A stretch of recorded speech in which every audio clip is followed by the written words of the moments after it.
అద్భుతమైన ఉదాహరణ అన్నమయ్య ప్రాజెక్ట్. కేవలం మీ ఇసుక దోపిడీ కోసం గేట్లు ఎత్తకుండా 24 మంది బలైపోతే, 38 మంది ఆచూకీ ఈ రోజుకు తెలియకపోతే,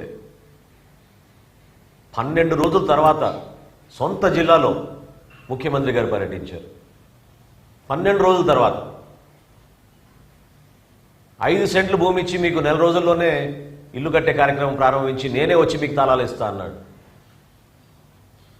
ఇది ఎప్పుడు 2021లో ఆయన ముఖ్యమంత్రిగా దిగిపోయే రోజు వరకు కూడా ఇల్లులు అక్కడ పూర్తి కాలేదు. ఏ ఒక్కరికి తాళం ఇవ్వలేదు. ఈయన మాట్లాడతాడు మ్యాన్మేడ్ డిజాస్టర్ అని. అన్నమయ్య ప్రాజెక్టు ఏ విధంగా కూలిపోయిందో దానికన్నా మ్యాన్మేడ్ డిజాస్టర్ ఏముంటుందో చెప్పండి. ఈరోజు బుడమేరు కానివ్వండి, ఏలేరు కానివ్వండి, కనీసం బేసిక్ మినిమం రిక్వైర్మెంట్స్ కోసం ఖర్చు పెట్టుకోవాల్సిన నిధులు మీరు కేటాయించకుండా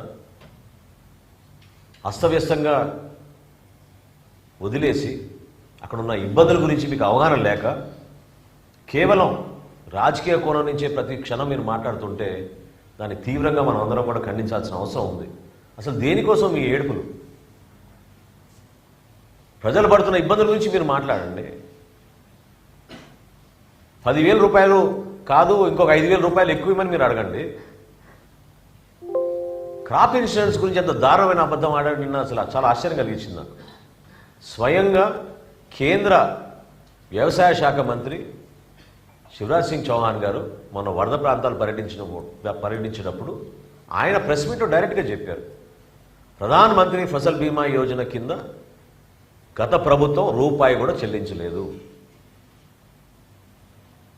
2020 ఖరీఫ్ నుంచి ఏ రైతు కోసం మీరు క్రాప్ ఇన్సూరెన్స్ ఇచ్చారో చెప్పమని జగన్మోహన్ రెడ్డి గారిని ఆధారాలతో సహా నేను చూపిస్తాను. మీ 4 సంవత్సరాలు 2020 నుంచి మీ పరిపాలనలో రైతులకు అందించాల్సిన క్రాప్ ఇన్సూరెన్స్ పథకం మీరు ఎక్కడైనా ఇచ్చారా? ఎంతమందికి ఇచ్చారు చెప్పమనండి. రాష్ట్ర ప్రభుత్వం నుంచి రూపాయి చెల్లించలేదని స్వయంగా కేంద్ర మంత్రి మొన్న ప్రకటించారు. ఎందుకు ఈ విధంగా అబద్ధాలు ఆడుతున్నారు? ఎవరిని మభ్యపెట్టాలని అనుకుంటున్నారు మీరు? మీలో నిజాయితీ ఉంటే ఈరోజు మీరు ప్రభుత్వంలో లేరు, ప్రతిపక్షంలో ఉన్నారు, పులివెందుల ఎమ్మెల్యేగా ఉన్నారు, మీరు ఒక పార్టీకి అధ్యక్షుడిగా ఉన్నారు. మీరు మీ పార్టీ యంత్రాంగాన్ని మొత్తం కదిలించండి, తీసుకురండి. క్షేత్రస్థాయిలో ప్రభుత్వం అందిస్తున్న వరద సహాయంలో మీరు కూడా రండి, పాల్గొనండి. మీ వంతు మీరు సహాయం చేయండి ఆర్థికంగా.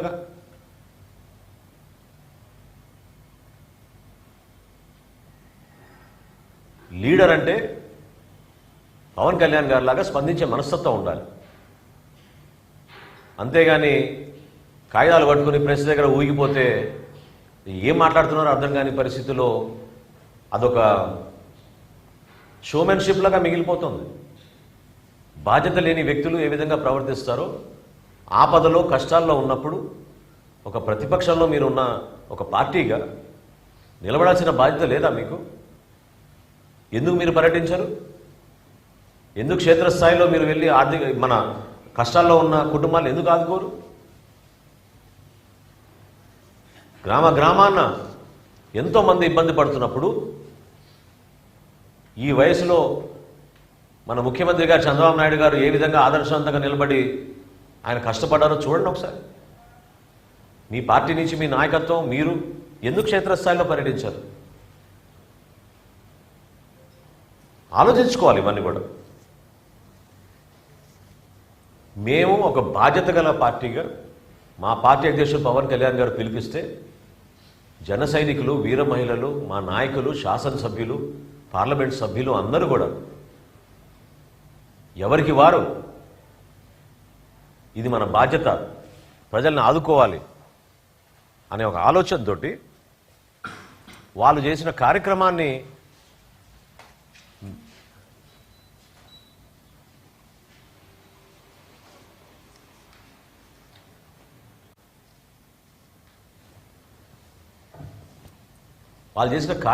మీరు గుర్తించి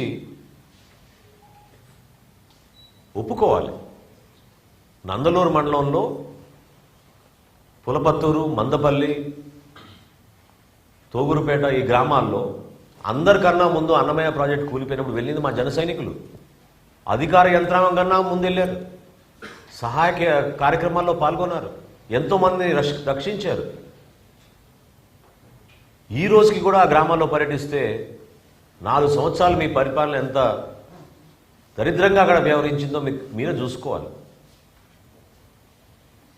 ఖచ్చితంగా త్వరలోనే రాష్ట్ర ప్రభుత్వం ప్రతి ఒక్క కుటుంబాన్ని ఆదుకోబోతోంది. పంట నష్టం జరిగినా, ఆర్థిక నష్టం జరిగినా, ప్రతిరోజు వాళ్ళు పనికి వెళ్ళలేని పరిస్థితిలో ఎంత నష్టపోయారో, ఎంత కష్టపడ్డారో ప్రతిదీ కూడా మానవతా దృక్పథంతో ఆలోచించాలని పదే పదే మా ప్రభుత్వం ఆలోచిస్తోంది. ఆర్థిక పరిస్థితులు కష్టంగా ఉన్నా, ఇబ్బందికరంగా ఉన్నా కూడా ఈ సందర్భంలో అవన్నీ పక్కన పెట్టి ప్రజల పక్షాన్ని నిలబడాలి. కూటమి ప్రభుత్వం కేవలం ప్రజలకి సేవ అందించడానికి కోసం, మెరుగైన పరిపాలన అందించడానికి కోసం, పొరపాటు లేకుండా ప్రతి కుటుంబాన్ని గుర్తించి ఎన్యూమరేషన్ జరుగుతున్నప్పుడు ఏ ఒక్కరికి కూడా పొరపాటు జరగకూడదు. ఆటో కోల్పోతే ఆటో రాయాలి, స్కూటర్ కోల్పోతే స్కూటర్ రాయాలి, ఇంట్లో సామాను కూలిపోతే అది కూడా రాయాలి అనే నిర్దిష్టమైన ఆదేశాలు జారీ చేసి అధికార యంత్రాంగాన్ని క్షేత్రస్థాయిలో మేము ఇంటింటికి పర్యటించుకుంటూ ఎన్యూమరేషన్ చేస్తున్నాం. ఏ ఒక్కరికి కూడా నష్టం జరగదు. ఆదుకోవాల్సిన బాధ్యత అది మేము గుర్తించాం. ఖచ్చితంగా మా కూటమి ప్రభుత్వం దానికి నిలబడి ఉంటుంది. పదే పదే ఈ చిల్లర రాజకీయాలు మానుకొని, వరద రాజకీయాలు మానుకొని మీరు ఒక బాధ్యత గల వ్యక్తిగా మీ పర్యటనలో భాగంగా 10 మందిని ఆదుకోవడానికి మీరు ఒక ప్రయత్నం చేయండి.